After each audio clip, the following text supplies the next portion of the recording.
Hey there, race fans, and welcome to this week's episode of PST Weekly, the official podcast series of the Patriot Sprint Tour. My name is Paul Harkiner. Great to be back with you guys this week. This is episode 9, and we have a very special guest with us this week, Matt Farnham. Great conversation with Matt, kind of discussing his time racing in a modified as well as racing in a 360 sprint car, who, believe it or not, only has 12 starts in a 360 sprint car, and he already has a win that he actually picked up at our last event of the season at Penn Can back in September of 2020. And so, great conversation with Matt, providing that interview with you guys later on in the program. And it kind of feels like racing season is almost here. It's almost starting because the Chili Bowl just happened this past weekend. And of course, Kyle Larson continued his inhuman path to success in sprint car racing by winning another sprint car race, which is absolutely crazy. And so he was able to pick up the win, and so that was really special for him before he moves back into racing NASCAR full time. So not sure how much we'll see Kyle Larson in 2021. And so one thing I kind of wanted to talk about, though, especially with the Chili Bowl, and I kind of see a lot of my colleagues though on social media talking about why is this race taking so long and to get started. I mean, I think there was about a 90-minute period between, the last of the last chance qualifiers moving into the A feature. And I think some people don't often realize, though, why is there not many live broadcasts of dirt racing events. And I think seeing something like that on Saturday night kind of provides a good indication of why.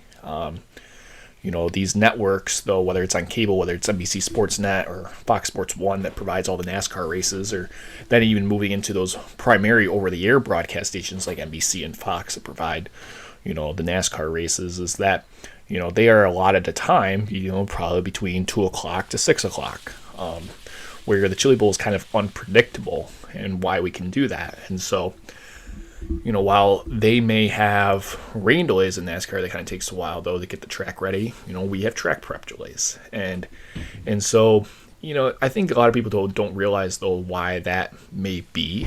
And I think what we saw Saturday night is a clear indication. And this is also not the first time that we saw that why, these races taking so long to get going. It was just after midnight on the East Coast. I personally enjoyed it, though, because I was able to watch, the Buffalo Bills game, and then we were able to switch back over into the Chili Bowl. And so,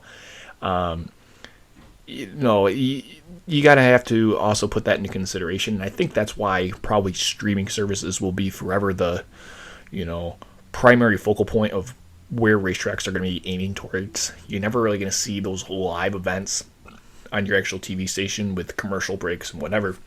And we see, rebroadcasts of racing, whether it's the World of Outlaws or, Super Dirt Car Series or the Lucas Oil Late Models, and they're all condensed into an hour or 2 hour long program. And, there's a reason for that, simply because of time.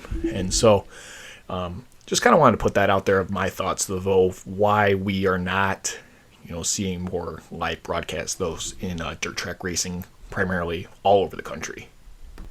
So yeah, that's what we're kind of looking at. So before we move into this week's interview, I kind of want to talk to you about CBP Media. Curtis Burlew, founded in 2017, the official media and graphic design provider of the Patriot Sprint Tour, as well as this podcast. Curtis Burlew does an absolutely phenomenal job in, as well as driver PR, video services, photography, graphic design, a large plethora of services that he can certainly provide for your racing team. So I highly encourage, though, if you guys are looking to kind of take your marketing efforts to the next level, please be sure to contact Curtis Burlew at cbpmedia.com.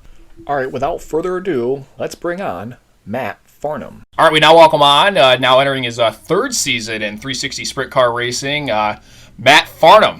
Matt actually picked up a win with us at Penn Can Speedway to end our 2020 season, and he joins with me this evening. Matt, welcome to the show, and thanks for joining us tonight. Hey, Paul, thanks for having me. I really appreciate you having me on. Yeah, like I just mentioned, though, you picked up that first win at Penn Can Speedway, and it was your first win in a 360 sprint car, and Would you say 2020 was a success? I mean, I know we didn't get to get a whole lot of racing, but you were one of the few guys, though, in our sport, in our region, though, that was able to pick up a win. It definitely was a huge success for us and the whole THR team. I mean, to be able to pick up that win, like I said, we were really fast early in the year. The first race that we had at Canandaigua with the Patriot Sprint Tour, I was fast early on. We came with a really good setup. We were quick time practice, won the heat race. From there, I mean, in the feature, we led a bunch of laps and then had some issues. Didn't finish that great, and I still ended up like 7th, but not where we should have been. And then to be able to go to Penn Can, we had the first show that ended up getting rained out. We were quick there, and then we ended up redoing that feature. I think I ended up like 3rd in that one. Fourth actually. 4th, yeah. So we ended up 4th in the first one, and then to be able to pick up the first win that in 360s for me, it was pretty awesome in that second feature. We unloaded, and we knew we had a pretty good car unloading in that first feature. We just missed the setup a little bit, but that second feature we finally dialed in. It was pretty awesome to pick up that feature for Trey, Carl, everybody that's involved with us. Yeah, for sure. And, and it's only your second, at that point though, and you're entering now your 3rd year, but this is only your 2nd year of 360 sprint car racing. And going back into 2019 and, you racing with us for the first time out at Mercer at Erie's, though, what was it like, though, to, start out of the gate, though, in a 360 sprint car with the Patriots, though, and, you being very successful right out of the gate? Yeah, there was a lot of parts that were definitely a factor with it. So Trey Hoddick, who I race for, I've known Trey now for 5 or 6 years, and I first actually met them through Scott, and I started working on their indoor card stuff while I was still racing like dirt sportsman stuff back then, and kept working with them. And eventually Trey had a crate sprint car that he had at the shop. We had just kind of put that. Trey asked me if I wanted to drive one time. I hopped in it. We won the first race, and we won a bunch of races after that. I'm pretty sure we ended up winning like 4 of the 6 races that we had went with the crate car. And then Trey had asked me to drive 360, and Scott was definitely a huge part in the beginning, like getting like setup wise, just trying to figure things out, because there's a lot of different parts of like the sprint cars that are a lot different than what I'm usually used to with coming from the modified stuff. And we ended up picking it, like working with Scott, and like thankfully, I mean, I know a lot of people, like there's so many drivers that have different driving styles, and that's part of it that really has worked out good in between me and Scott both, is that we are able to bounce ideas off of each other, and like setups that we run work really well with both of us, not just one or the other. So it's made the jump to going to the 360 stuff a lot easier. Yeah, for sure. And, Matt, before we kind of get more into, your these last 2 seasons of you racing in a sprint car, kind of tell us, though, from like the start to now where you are, though, how Matt Farnham got really interested into racing and to where you are now. So I actually started, I was right around 7 years old, I think, is when I first started racing. We ended up getting a go-kart and racing at Ransomville Speedway and the karts, and I pretty much raced karts there. And when we did a lot of traveling too, like growing up racing the karts, and did that till I was probably right around 12 or 13. I think I was like 12 when I moved up to, and we ended up getting my micro sprint, and I raced micro sprints for a while until I was 15, 16, and then when I got there, I just wanted to keep going, and we ended up getting a dirt sportsman, went back to Ransomville and started running Ransomville weekly, and then started touring, doing a bunch more tour racing with the sportsman stuff and traveling more, and kept racing with that, and then ended up moving up to a 358 modified, did 358 for 2 years, and then ended up getting a big block, and then just kind of kept going from there. And then, like I said, from there, met Trey, and then when I through Trey, went to the 360, and then to the 410. It's been quite a journey so far.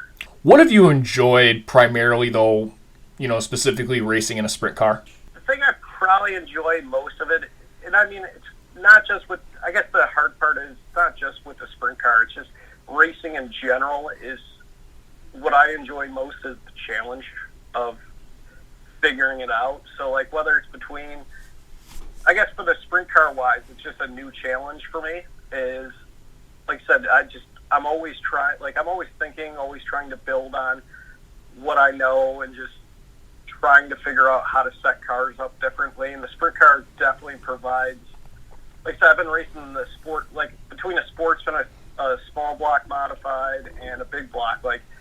There is a lot of different setup changes, but in general, the cars are the same. So like with a sprint car, like there's a lot of setup parts and different tracks that we've gone to with the sprint car that setups are a whole lot different doing that. So like the challenge of figuring out like how to set up a sprint car that's honestly probably one of my favorite parts of it. You mentioned, though, you were kind of a weekly racer for a long time, at Ransomville, and, this past year, though, you were did a little bit more traveling, and as well as you did in the second half of 2019. Does that also pique your interest, though, as, like you said, you mentioned, though, making things a challenge, though, but instead of seeing one track every single week, you're seeing one track maybe once a month or only once a year, and so you really kind of want to attack that track, and hit it right that first time. Oh, for sure, definitely.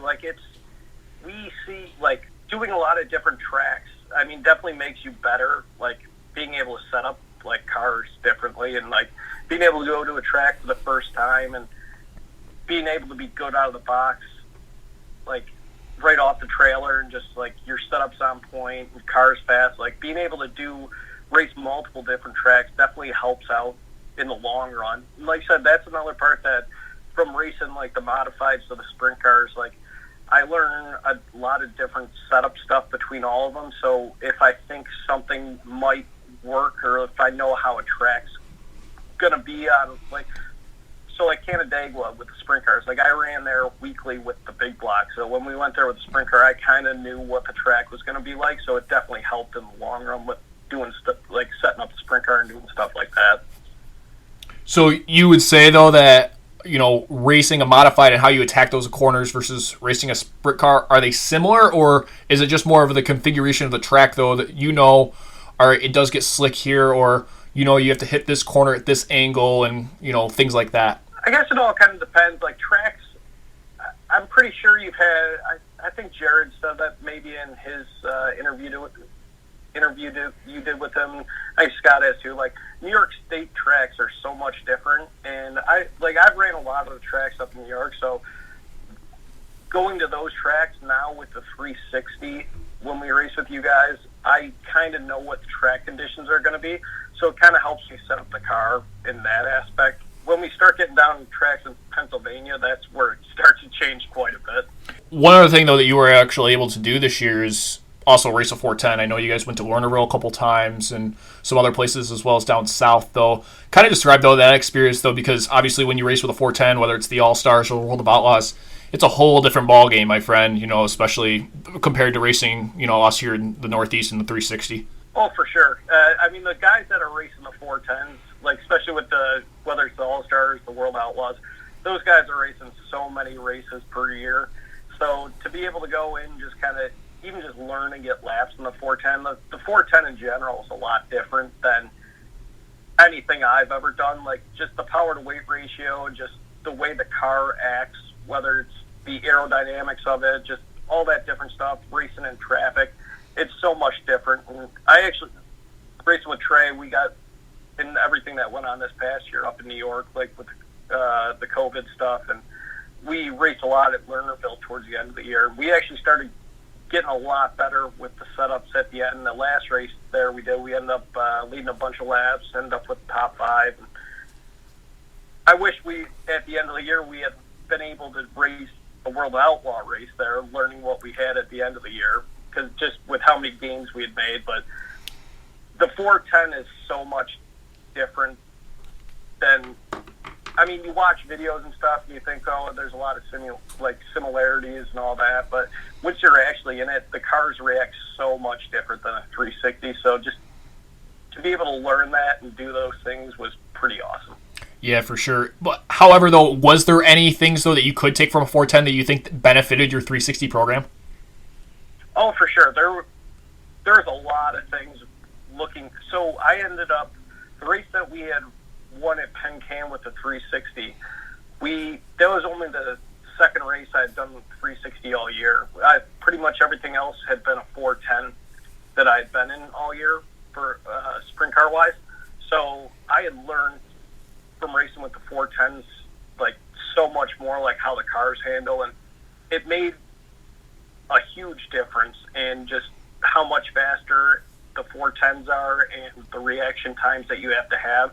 It kind of slowed everything down in the 360 and just made racing a 360 a lot easier mentally and physically, and it also just helped out setup wise and what I thought the car could use better in a 360 and just make the whole program better. Matt, is there a track, though, that you still want to get to, though, that you haven't been to yet? I mean, are there tracks, though, you're kind of looking forward to, whether it's out more Midwest or more down south? I mean, there's a ton of tracks that are on my bucket list. I'd like to get, so I've raced Eldora in the modified a couple years ago. I think it was 2 years ago now that we did that. So that was pretty awesome to do that in a mod. I'd love to do it in a sprint car. That's going to be on my bucket list. I'd like to get to Knoxville. I mean, there's so many different tracks that I'd like to do. Like I said, we did Charlotte this past year. I did Williams Grove at 360. Once I get I think going back now we'd be all right, but I'd like to go to Williams Grove in a 410, but that place is, even going with the 360, I mean, it's a whole different ball game going to some of those southern Pennsylvania tracks. I want to get to, this year at Port Royal would be a big one off my list. Just because I think it's, the way it's configured and just how it is and watching races from there, like, it just looks like it's a fun time. Yeah, for sure. And, you know, you mentioned that you raced a crate sprint car, and that's where you kind of got your feet wet in sprint car racing, though. That's certainly a growing class, especially in Southern Ontario. You see it starting to grow up in the more Eastern Ontario area, though. In Brockville, Ontario, though, they're going to have weekly crate sprints. Is there anything, though, that, as far as from like a crate sprint racing experience, though, that maybe that can get people, you know, I guess, is it a good system, though, to get started in before moving into a 360 or 410? Oh, 100%. Like, it's what Glenn Stires has done in starting that series at Oswego and just the tour that they got going with the crate sprint car now. I mean, you learn so much setup-wise and just how the cars work with the sprint car and just how the cars act in different situations, like when you're racing in traffic and just how the cars handle.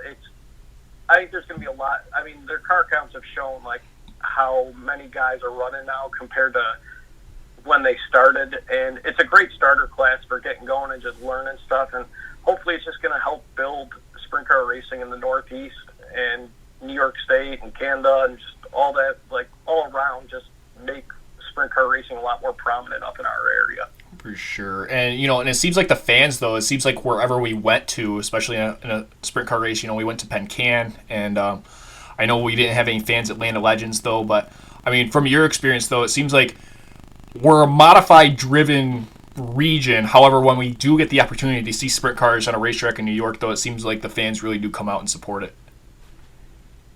Yeah, definitely. I mean, up New York State-wise, I mean, is definitely like dirt Northeast modified country.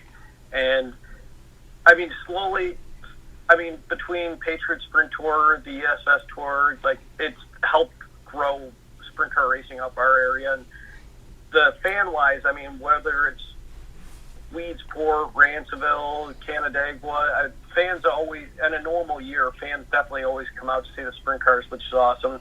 Hopefully, like I said, I know the World Outlaws are scheduled to come back to Ransomville this year, which always gets fans coming out. And hopefully in the next couple of years, especially with crate sprint car racing coming more, hopefully as it gets bigger, it's just going to get more people doing it, more tracks wanting just more sprint car racing, and just to keep the sport growing.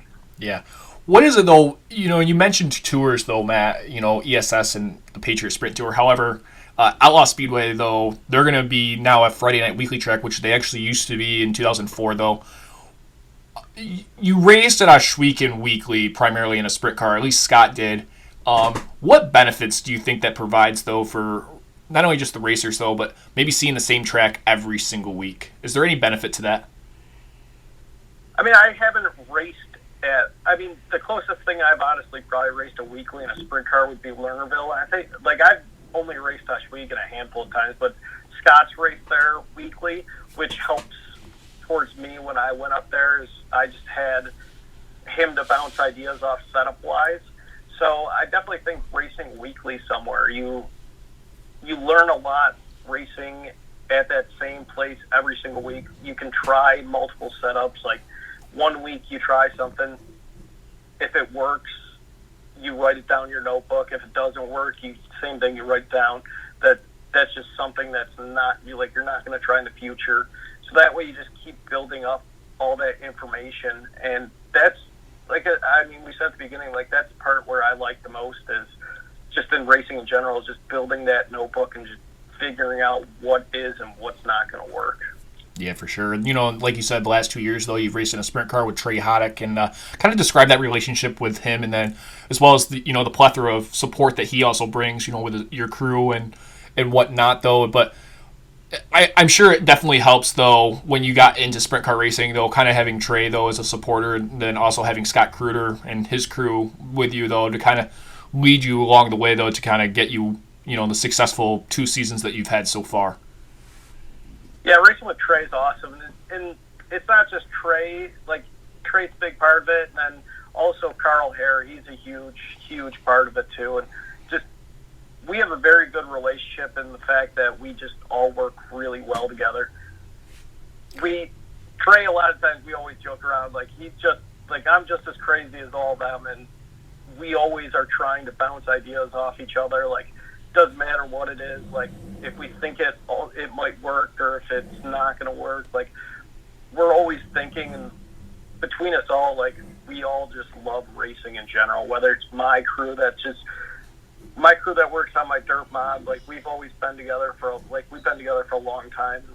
They all come each race I do with the sprint car too, and everybody gets along, and it just makes everything flow really good. And I'm down at I'm at the sprint car shop, and I split days between my shop and there pretty much 50-50. So, like, we're always working on different stuff, just trying to get the entire program better. And to have Trey and Carl fully on board and help, like, just one, go racing as much as I do, just makes it that much more fun, and just makes us that much more eager for this season coming up, and just trying to be ready and just wanting to win more races. Yeah, for sure. And back in 2019, though, you actually finished second at the Canadian Sprint Car Nationals behind your teammate, Scott Kruder. So obviously that was an awesome night for, THR. And, just kind of talk about that experience, though, especially racing in the Canadian Sprint Car Nationals, because that is quite honestly the most prestigious race, though, that our 360 organization has here in the Northeast, though. And your first time out there, though, you were able to kind of finish on the podium, where there's guys, though, that have been doing that for every single Canadian Sprint Car Nationals, and they struggled to crack the top 10, but you were able to honestly get on the podium. It was an awesome experience. I mean, so Scott had sat out that Saturday night, or Friday night, the night before the Nationals, and we had tried a bunch of stuff on my car, and I wanted to race, Trey wanted me to race, Scott wanted me to race, just to get more seat time in the 360, just because at that point, I think I only had 4 races in a 360, and I ended up going out with, I made a couple mistakes, but I ended up finishing second the night before the Nationals. And I was leading a bunch of it, which would have been nice to win that one to fully lock in to Saturday's race. And but we definitely learned a lot there. And then, like I said, the actual Nationals on Saturday, it means so much to a lot of people. I know, like, everybody wants to make that race every year. And I can't even remember how many cars showed up for that, but just to see how many cars showed up and tried to make just the starting race, which was 24 cars, I think is what they start there, and it was a pretty humbling experience just to be able to make it in my first try, and then to be able to start 17th and then have the setup we did, and just be able to keep working all night long, and then to get to the feature and be able to drive all the way up to second. I think it definitely, like, showed what we were capable of as a team, and to have Scott win it, it couldn't have been more perfect of a night. Yeah, for sure. To it. And I know Trey, Carl, Scott, myself, the entire crew, everybody that works on everything, like, words couldn't even describe how we all felt. Like it felt amazing, honestly, for all of us that we were able to accomplish that. And was it kind of frustrating though at the same time though, Matt, because you ended the season, honestly, like you said, perfect, and then we move into 2020 and COVID hit, and I know you guys were probably really amped up though to kind of hit the ground running though in the springtime though, and then everything kind of came to a screeching halt come March, and then we honestly didn't really hit the racetrack until June. Yeah, it definitely was hard for all of us, whether it was not just with the sprint car, but with my mod. We ended the year before pretty good with the mod, even just not being able to race as much as we thought we were going to be able to. Like, we definitely ended the year with a lot of momentum, but at the same point, we kind of all looked at it in the aspect of there wasn't anything any of us could do to change what was going on, and the big part of it was just figuring out what we were going to do from there. And that was the awesome part about, like, with Trey, Carl, and all them, is that they had the ability and the equipment for us to run a 410 a lot more, and to be able to just still go out and get seat time, more laps, and just kind of keep learning and just improving on what we had built on the year before, and just keep. And I think whatever we learned this past year, I think it's definitely going to show next year, especially. And it definitely showed at the end of the year at Penn Can what we were starting to put into the cars. Yeah, so it's pretty obvious though. Obviously, you want to win more races though, but is there an overall goal or a stretch goal per se though for 2021, Matt? I think our goal, everybody's goal is always win more races and just finish top three more. You finish top three at the majority of races, you're obviously doing something right. And the competition that is at any of these races nowadays, everybody has top-of-the-line equipment, so anytime you're running up front is always a good day. But, at the end of the day, everybody just wants to win more races, and hopefully everything opens up. And, our goal would be just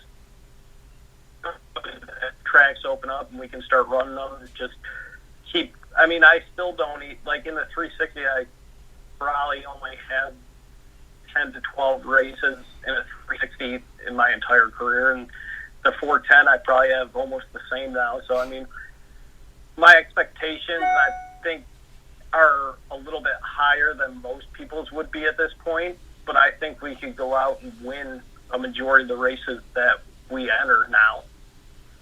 Yeah, for sure. And so, well, Matt, I really appreciate though the time though that to do this podcast interview with us though. But hopefully though we can get back onto the racetrack though fairly soon.